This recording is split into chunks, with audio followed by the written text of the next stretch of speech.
नमस्कार। Daily post Punjab, Haryana, Himachal देख रहे हैं आप और मैं हूं आपके साथ प्राची चतुर्वेदी। आइए इंडिया पोस्ट का आगाज करते हैं और सबसे पहले बात करेंगे जम्मू कश्मीर में हो रहे चुनावों की। दरअसल जम्मू कश्मीर में 10 साल बाद विधानसभा के चुनाव हो रहे हैं और वहीं आज वोटिंग जो है वो जम्मू कश्मीर में वोटिंग का सिलसिला लगातार जारी है। 24 सीटों पर वोटिंग चल रही है। तो वहीं पहले चरण में महबूबा की बेटी इल्तिजा समेत 219 उम्मीदवार चुनावी मैदान में हैं। 219 उम्मीदवारों की किस्मत का फैसला होगा। पहले चरण में मतदान के लिए 23 लाख मतदाता यानी कि वोटर्स हैं। 18 सितंबर यानी कि आज, 25 सितंबर और 1 अक्टूबर को वोटिंग होगी।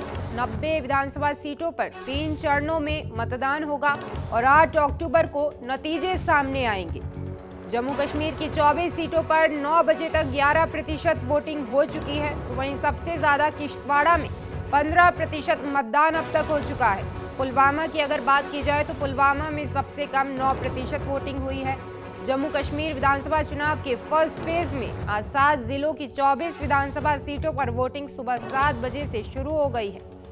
इसमें 23.27 लाख वोटर शामिल होंगे। तो वहीं सुबह 9 बजे तक 11.11% वोटिंग जो है वो हो चुकी है।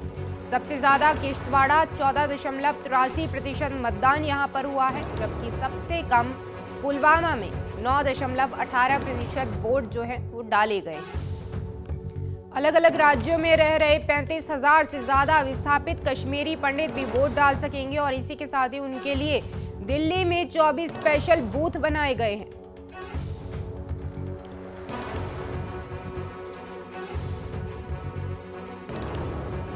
जम्मू कश्मीर के लोगों का क्या कुछ कहना है और इसी के साथ ही हमारे सहयोगी ने एक ग्राउंड रिपोर्ट जो है जम्मू से भेजी है। क्या कुछ उनकी तरफ से कहा गया, जरा सुनिए। मेरा नाम आशुता शाहीन है। मैं यहाँ लच खजाना में 075 की प्रिजाइडिंग ऑफिसर हूँ। हमारा मॉक पोल अब अच्छे से हो चुका है। अब हर कोई बंदा जो है वो एक्चुअल पोल के लिए 7 बजे रेडी हो सकता है। यहाँ अच्छे से सारी तैयारियां हो चुकी हैं और आराम से कोई भी वोट देने आ सकता है। Thank you.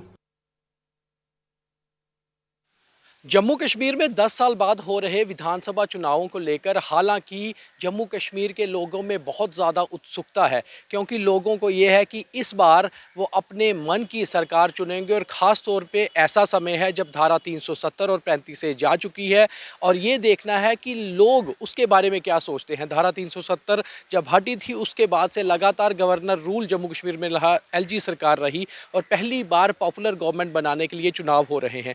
पहले फेज़ में 24 सीटों के लिए वोट डाले जा रहे हैं और जिसमें से 16 सीटें साउथ कश्मीर की और 8 सीटें जम्मू रीजन की हैं और जम्मू रीजन का चिनाब वैली पहाड़ी क्षेत्र के लिए वोटिंग हो रही है।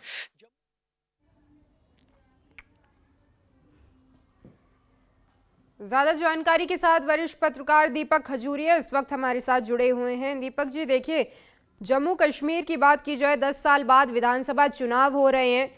प्रधानमंत्री कहते हैं कि 370 हटा दी, अब आतंकवाद खत्म हो रहा है और इसी के साथ ही उन्होंने जब चुनावी प्रचार करने आए थे तो उनकी तरफ से कहा गया आतंकवाद अपनी आखिरी सांस जम्मू कश्मीर में ले रहा है।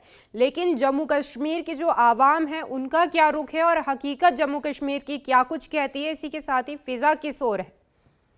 देखिए, साफ सी बात है कि फिजा का तो अभी कहा नहीं जा सकता, क्योंकि सीक्रेट बैलेट होता है और लोग जो है आजकल वोटर बहुत स्मार्ट है। कहीं पर भी किसी भी चीज का जो है अभी आप अंदाजा नहीं लगा सकते। मगर एक बात तो बिल्कुल साफ है कि जोश काफी ज्यादा है, क्योंकि कुल मिलाकर 23 लाख से कुछ अधिक वोटर्स हैं जो पहले फेज के 24 सीटों पर जो है वोट डालेंगे। और सबसे बड़ी बात यह है कि 24 सीटों पर में से 16 सीट्स कश्मीर में है, साउथ कश्मीर के 4 जिलों में। वहां पर कुल मिलाकर 5 लाख जो है वो फर्स्ट टाइम वोटर है इस बार जो चुनाव हो रहे हैं उसमें। तो फर्स्ट टाइम वोटर में खासा उत्साह है, क्योंकि धारा 370 और 35 के बाद पहली बार चुनाव हो रहे हैं।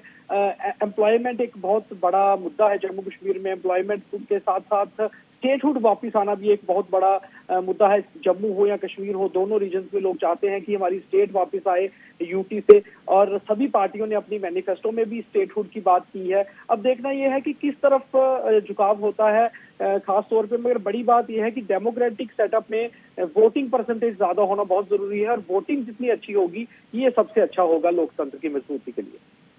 जी, बहुत शुक्रिया दीपक जी हमारे साथ जुड़ने के लिए। जम्मू कश्मीर में आज वोटिंग है, 3 चरणों में यहाँ पर चुनाव होंगे। 8 अक्टूबर को नतीजे सामने आएंगे और देखना दिलचस्प रहेगा कि आखिरकार तमाम जो दावे और वादे अलग अलग सियासी दलों की तरफ से जम्मू कश्मीर के भीतर किए गए हैं, 8 अक्टूबर को क्या कुछ परिणाम निकल करके सामने आता है। उमर अब्दुल्ला की तरफ से भी कुछ बात कही गई, क्या कुछ उन्होंने कहा, आइए वो भी सुनते हैं।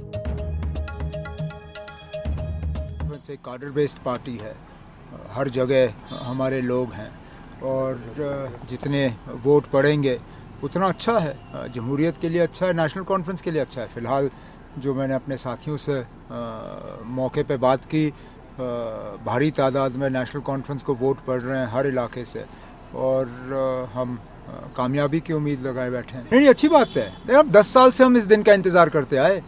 हमें तो समझ में नहीं आता कि 18 के बाद हमें इतनी देर जमहूरियत से अलग क्यों रखा गया, हमारा हक हमसे छीना क्यों गया।